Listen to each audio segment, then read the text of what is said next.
Okay, so today we are going to do some tasks related to ellipses.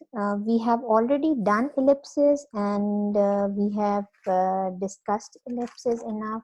You have given me good examples too, right? So we'll be doing two tasks related to ellipses, how ellipses is used in stylistically in writing and how it does not affect the meaning in a text. Okay. So what we are going to do in this task is we are going to, of course, we are going to get the main idea as we do. Then we are going to take out those phrases and sentences where ellipsis is used. And then we'll do something that is given to us for the verdict. Okay. Now if we, just for recall, if we try to define ellipses, in the first place, ellipsis is a cohesive device, okay? And ellipsis is omitting of words which are assumed to be understood by the listener or the reader, okay? And this kind of assumption lies on the part of the speaker or the writer, right? So ellipsis is present both in written and spoken text, but it is more a characteristic of the spoken one. So wherever you would see the dialogues, right, we can find ellipses, especially in the dialogues, whether they are in the written one or in the spoken one. Okay.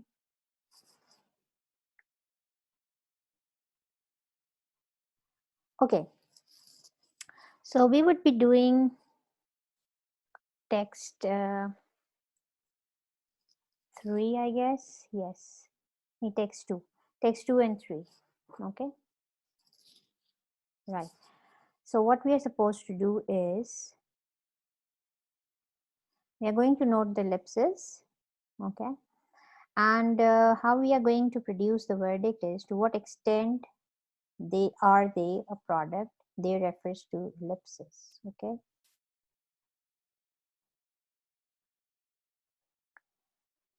Of the type of language being represented and to what extent do they constitute a deliberate stylistic effort by the writer, right? So we'll try to find out why has the writer used ellipsis. Does it affect our comprehension as readers? And what special stylistic effect is given by the writer or tried by the writer through the use of this cohesive device? Okay, right. So let's start with text 2. But the situation, once again, was due to collapse into anticlimax. In answer to his unnecessarily firm and prolonged ring at the bell, the front door was opened by a plump, grave man of about 35. It was Robert Huckles, the husband of Sheila's elder sister Edith. His expressions of gravity deepened into positive melancholy, tinged with irritation at the sight of Charles. This fool again! And the fool had still not smartened himself up. What was he going to smarten himself up? "Sheila's isn't here," he said, without waiting for Charles to say anything and without any greeting. "Let me enter few of your classfellows a part of our online classes."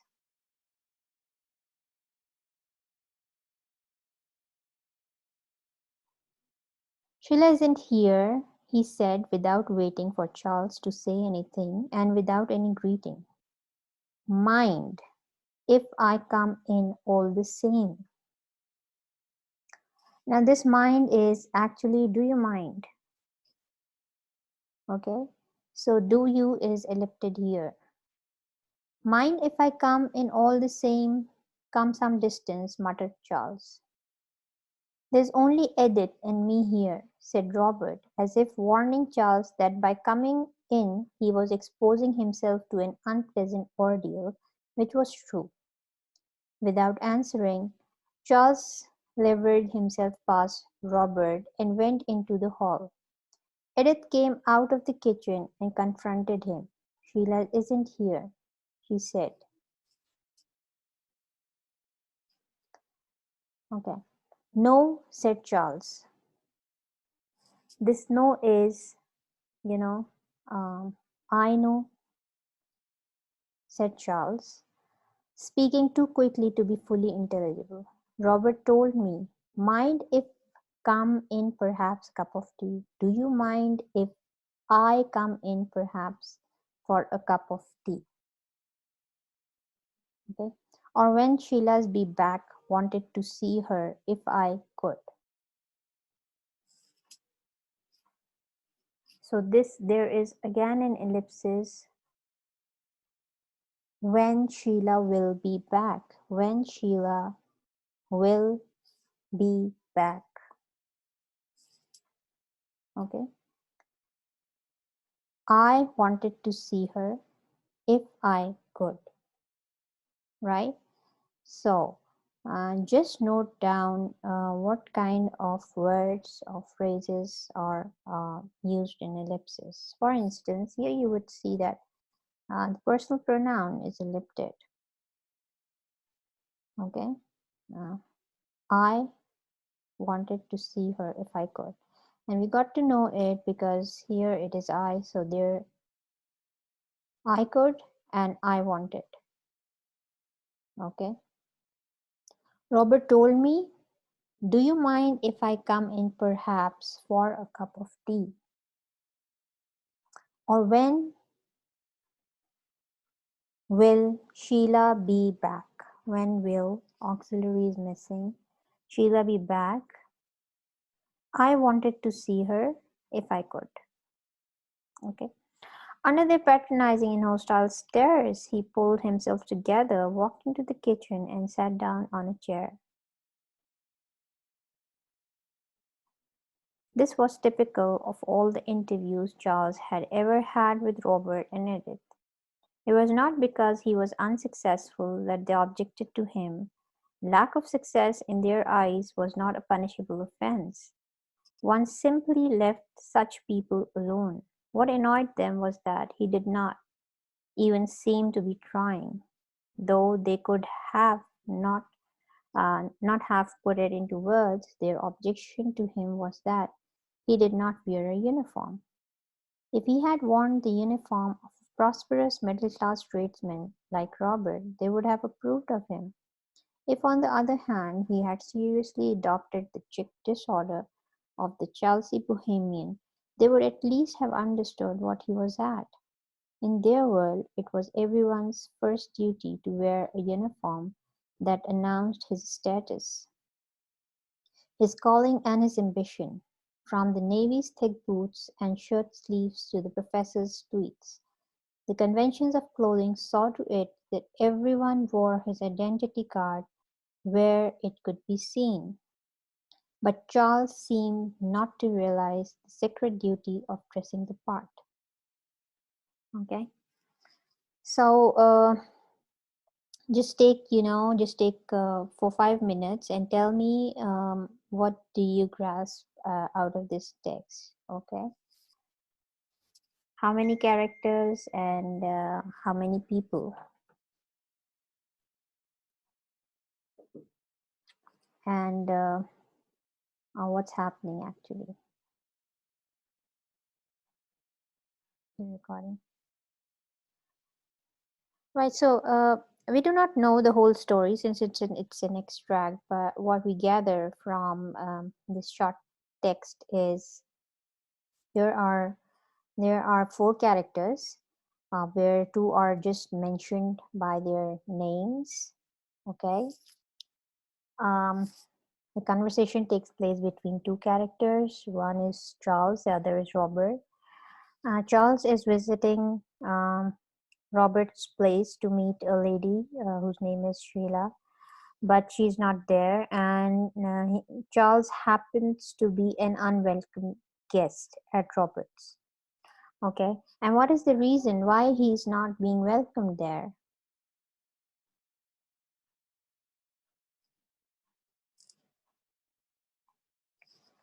Rabbi Karim, now He hasn't gone there for a job.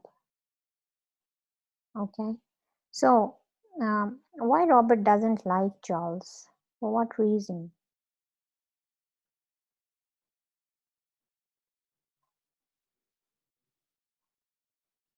What's the reason that Charles, is not liked by Robert, and Charles becomes an unwelcome guest at their place?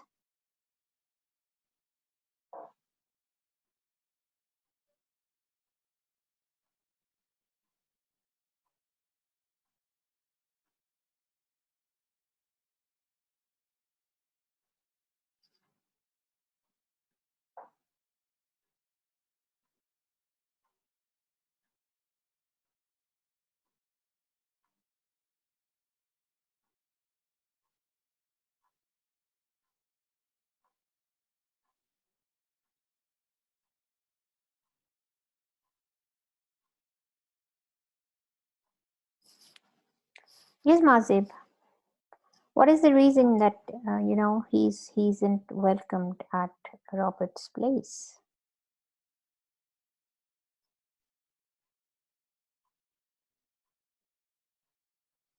Yeah, he was not properly dressed. We do not gather what is the expectations, why he should be in uniform, but he's not properly dressed. And Robert is really serious about the visitors to be in proper dresses or to wear the uniform to tell about their identity, their professional identity, perhaps. And this guy, Charles, seems to be very casual, and he's not properly dressed up. Okay, according as per the expectations of Robert. Okay, so this is the main idea basically. Now, coming to the second part, we have already done it during the reading. For instance, do you mind if I come in all the same? I have come some distance, muttered Charles. Okay, and then there are few there also that I have already told you. Do you mind has been repeated, right? Then first person pronoun I has been ellipted. Okay, now will at one place has been ellipted, right? uh, a whole phrase like Robert told me she was not here. Okay, and then no, that means I know, right? Edith came out of the kitchen and confronted him. Sheila isn't here. Okay, she said, no. That means I know, said Charles, speaking too quickly to be fully intelligible. Robert told me, right? What was told to him is Robert told me that Sheila wasn't there. Mind if I come in? Do you mind if I come in? So there are at least 5 to 6 instances of ellipses in this passage, right?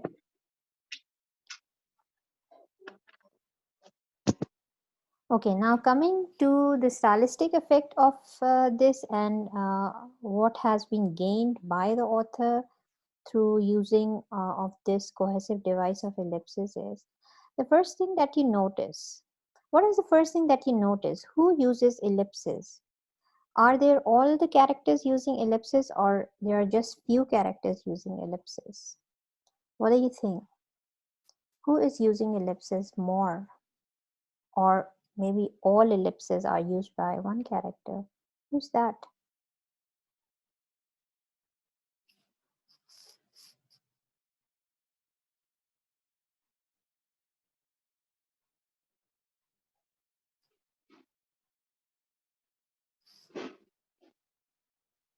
Yes, Aziz is right. You would notice that I told you that there are 4 characters. Some characters are absent and some characters are in conversation. Okay.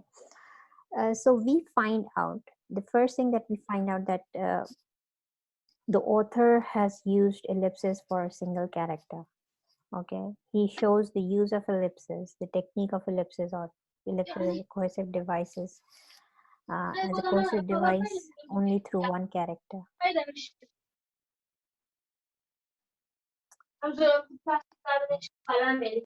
Arfa Batul, please mute yourself.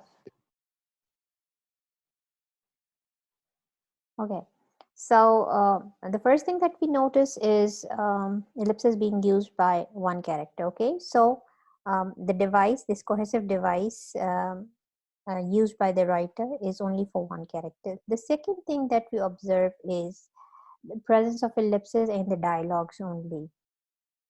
Okay, we do not find ellipses anywhere else for the description of the character or for the telling of the story, right?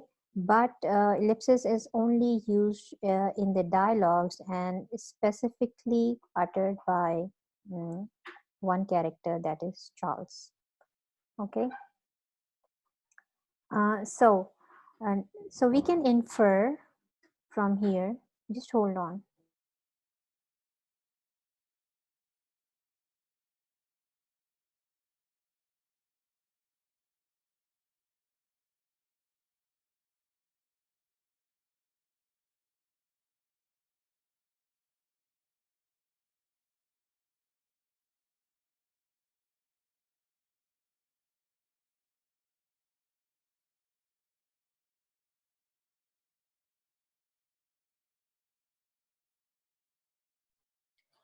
So now, what do we infer that we have only found ellipses in the dialogues?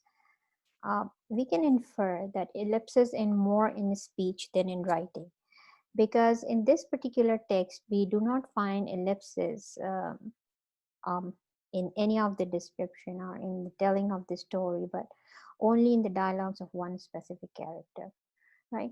So why what kind of ellipsis? The third thing that you can notice about ellipsis is ellipsis is used differently. It's just not the personal pronoun, but those can be whole phrases also, and those can be just interrogative words also, like do you. Okay, so ellipsis in this text is used differently in the form of personal pronoun, in the form of complete phrases, also in the form of interrogative words to make the dialogues interrogative. Okay, so there is a variety that ellipsis it can be found here. Another thing you must have noticed here is when we were working with isolated examples, we found ellipses in the sentences and in the phrases, right? But when ellipsis is applied to the whole text, then it appears differently. Okay, if you are asked to give isolated examples, you cannot use ellipses that are used here, because here ellipses are used in context. Okay, now one of the characteristics of ellipsis is ellipsis is omitting of words, but the assumption is that they would not affect the comprehension of the reader or the listener. So if you isolate these elliptical examples from here, of course people would not understand, or the readers or the listener would not understand. So ellipsis stylistically used in the text is actually in context. When we know the context, that who is conversing with whom, then only we got to know what part of the sentences or what words are ellipted in this particular text. Okay, so there is as I've already told you, there is subject pronouns, auxiliaries that are used as elliptical structure as far as grammar or the language is concerned, right? Another thing that we can infer from ellipsis is that maybe the writer wants to show this particular character of Charles as to belong to a particular profession, or a class of people, okay, or a different class of people, since we are not well acquainted with the class system or the conversation and dialects of these people. But when ellipsis is not being used by the rest of the people, so that means that not part of the conversation of everyone, but the author wants to signify one particular character according to his professional identity or the class identity.